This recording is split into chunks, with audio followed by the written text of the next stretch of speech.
بمشکل 15-20 منٹ میں اختتام پذیر ہو گیا، اور جیسے ہی ہیلی کاپٹر اڑ کر کچھ دور پہنچا میرے ساتھی تمام احتیاطیں بالائے طاق رکھ کر باہر نکل آئے۔ مجھے بھی ان کی تقلید میں بادل نخواستہ باہر آنا پڑا، حالانکہ تربیت کے مطابق ابھی کچھ دیر ہمیں اسی حالت میں رہنا چاہیے تھا۔ بے پناہ مسرت ان کے آنگ آنگ سے پھوٹ رہی تھی، شدت جذبات سے ان کے چہرے گلنار ہو رہے تھے۔ قدرت نے خصوصی کرم کیا اور بہت بڑی بلا ہمارے سر سے ٹال دی گئی تھی۔ ہم ایک دوسرے سے لپٹ کر اپنے جذبات کا اظہار کر رہے تھے۔ فی الحال اس ایریا سے جہاں ہم موجود تھے وہ لوگ مطمئن ہو چکے تھے اور اب انہوں نے اس سے آگے ہماری کنگال شروع کر دی ہوگی۔ اب وقت تھا کہ ہم کسی بھی طرح اس خلا میں سے جو دشمن نے ہمیں بہم پہنچایا تھا ساحل کے اس طرف مہذب لوگوں میں پہنچ کر اپنے لیے جائے امان ڈھونڈتے، لیکن ان تک پہنچا جائے تو کیسے؟ میں سوچنے لگا، یہی سوال رہ رہ کر مجھے پریشان کر رہا تھا۔ میں اکیلا تو ابھی جاڑیوں کا ایک گٹھا بنا کر پار نکل جاتا، لیکن میرے ہمراہی انہیں حالات کے رحم و کرم پر بھی تو چھوڑا نہیں جا سکتا تھا۔ بچپن سے اب تک ایک بات میرے لاشعور میں رچی بسی تھی کہ ایک مبارک ساعت ایسی ضرور آتی ہے جس لمحے دعائیں مستجاب ہو جاتی ہیں۔ میری ماں مجھے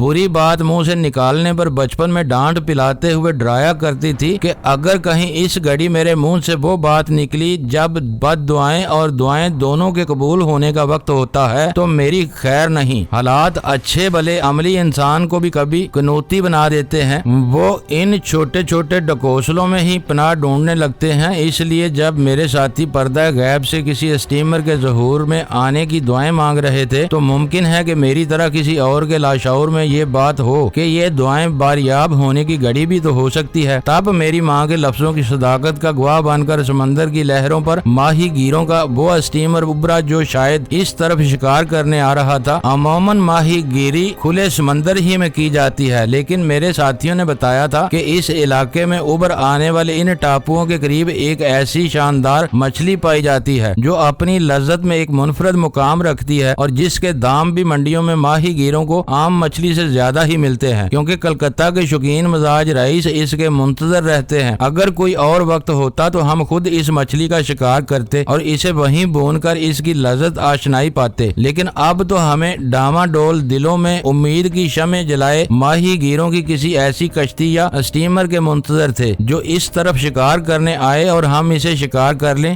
جب ہماری زندگی بھر کی ریاستوں کا سمر بن کر وہ اسٹیمر اس طرف آتا دکھائی دیا، پلان بدل گیا۔ دوستو، قدرت نے ہمیں ماہی گیری کی کسی بستی تک جانے اور وہاں سے اسٹیمر حاصل کرنے کی زحمت سے بچا لیا ہے اور ہماری مطلوبہ شے خود ہی ہم تک آ رہی ہے۔ میں مسکرایا۔ ہم دبک کر آنے والوں کے استقبال کو تیار بیٹھے تھے۔ وہ دو ملاح تھے اور وہ سیدھے اسی طرف لنگر انداز ہونے کے چکر میں تھے جس طرف ہمارا ڈیرا تھا۔ اسٹیمر کو کنارے سے لگا کر انہوں نے ایک ربڑ کا بلیڈ بغل میں دبایا اور باہر کنارے پر آ کر بیٹھ گئے۔ وہ تو کسی اور ہی موڈ میں نظر آ رہے تھے۔ اس بلیڈر میں گھٹیا قسم کی شراب تھی جو وہ لوگ خود نکالتے اور جو کلکتہ میں سر عام فروخت ہوتی تھی۔ شراب ان کی زندگی کا جزو لازم تھی جس کے بغیر وہ ایک قدم بھی نہیں چل پاتے تھے۔ ہر اچھے اور برے کام کا آغاز ان کے معاشرے میں شراب خانہ خراب سے ہی کیا جاتا تھا۔ دو تانبے کے گلاس اور ربڑ کے ایک بلیڈر کے ساتھ وہ شغل سے میں نوشی میں مشغول ہو گئے۔ میرے ساتھیوں نے نظروں ہی نظروں میں اجازت طلب کی۔ میں نے انہیں فی الحال منع کر دیا۔ اصل میں چاہتا تھا کہ بیچارے کم از کم اپنے دل کے ارمان تو نکال لیں، لیکن جب میں نے دیکھا یہ کم وقت تو گڑا نوش قسم کے شرابی ہیں اور شام تک پینے کے بعد بھی آؤٹ نہیں ہو سکتے تو کچھ کر گزرنے کا فیصلہ کیا۔ ہم بغیر آواز پیدا کیے ان کے سروں پر پہنچ گئے اور عین اسی لمحے جب ہم موت کے فرشتوں کی طرح ان کے سروں پر براجمان تھے، ان میں سے ایک کی نظر ہم پر پڑ گئی۔ کیا ہے سالہ، کون لوگ ہے تم؟ اس نے بڑی اکڑے پولیس والوں کا لہجہ اختیار کیا اور اس کی بات کا جواب زبانی کی بجائے میں نے عملی طور پر دیا۔ کھڑی ہتھیلی کی زوردار ضرب نے اس کی کنپٹی کو چٹکا دیا۔ وہ بغیر آواز نکالے سیدھا لیٹ گیا۔ اس کا ساتھی پھٹی پھٹی نظروں سے ابھی اس کے گرنے کا نظارہ ہی کر رہا تھا جب ہمارے ایک مقامی نے دونوں ہاتھ پوری طاقت سے اس کے سر کی مخالف سمت میں بجا دیے۔ اس کا انجام بھی اپنے ساتھی سے کچھ مختلف نہ ہوا۔ دونوں بے ہوش ماہی گیروں کو اپنی پیٹھ پر لاد کر ہم وہیں لے آئے جہاں تھوڑی دیر پہلے تک ہمارا قیام تھا، اور چند سیکنڈ میں ان کے جسم کپڑوں سے بے نیاز کر کے ہم نے اپنے چیتڑوں کی رسیاں بٹ کر ان کے ہاتھ پاؤں باندھ دیے اور خود ان کے کپڑے میں نے اور عثمان نے پہن لیے۔ ہمارے مقامی دوستوں کے کپڑے کسی حد تک محفوظ تھے۔ اپنا بچا کچھا کھانا اور پانی کی ایک بوتل ہم نے ان کے قریب رکھ دی۔ ان کے 2-2.5 گھنٹے سے پہلے ہوش میں آنے کا امکان نہیں تھا اور اتنے عرصے میں ہم سمندر تو کیا افق کے اس پار اتر سکتے تھے۔ جب ہم اسلحہ سمیت اسٹیمر میں سوار ہو رہے تھے، یہ باعث اطمینان خیال ہمارے حوصلے ضرور بڑھا رہا تھا کہ دشمن ابھی اس ایریا کو کھنگال چکا ہے، وہ کم از کم یہاں نہیں ہوگا۔ اس کے ارد گرد کہیں ہو تو ہو، لیکن اس کا ہرگز یہ مطلب نہیں کہ ہم بے پرواہ تھے۔ ہماری لوڈڈ اسٹین گنیں کسی بھی وقت چند لمحوں کے نوٹس پر حرکت میں آ سکتی تھی۔ بمشکل آدھے گھنٹے بعد ہم ساحل کے ایک ویران کنارے سے جا لگے۔ اس دوران راستے میں ہم سے کچھ فاصلے پر ماہی گیروں کے اسٹیمر اور لانچیں گزرتی چلی گئیں، لیکن ہم سے کسی نے کوئی تعرض نہ کیا۔ کنارے لگتے ہی ہم نے اپنا اسلحہ ضائع کر دیا۔ اب اگر وہ ہمارے کام کا نہیں تھا تو دشمن بھی اس سے کوئی فائدہ کیوں اٹھاتا؟ پھر وہ اسلحہ سمندر میں غرق ہو گیا اور اسٹیمر جس میں ہم نے 15-20 منٹ کی جان توڑ مشقت کے بعد ایک سوراخ پانی داخل ہونے کے لیے بنا دیا تھا، نظر سمندر کر دیا۔ اسٹیمر لہروں کے دوش پر ہماری نظروں کے سامنے ڈوبتا ہوا دور ہی دور ہٹتا چلا جا رہا تھا اور پھر دیکھتے ہی دیکھتے وہ غرق ہو گیا۔ معزز ناظرین، لائک کریں، شیئر کریں اور کمنٹس باکس میں پاک آرمی زندہ باد، پاکستان پائندہ باد کا نعرہ ضرور درج کر کے اپنے ملک پر فخر کریں اور پاکستان کی بنیادیں مضبوط کرنے میں اپنا کردار ادا کریں۔ ویڈیو دیکھنے کا شکریہ۔ معزز ناظرین، اپنا خیال رکھیے گا اور ہمارے چینل کا بھی۔ ISI پاک آرمی زندہ باد، پاکستان پائندہ باد۔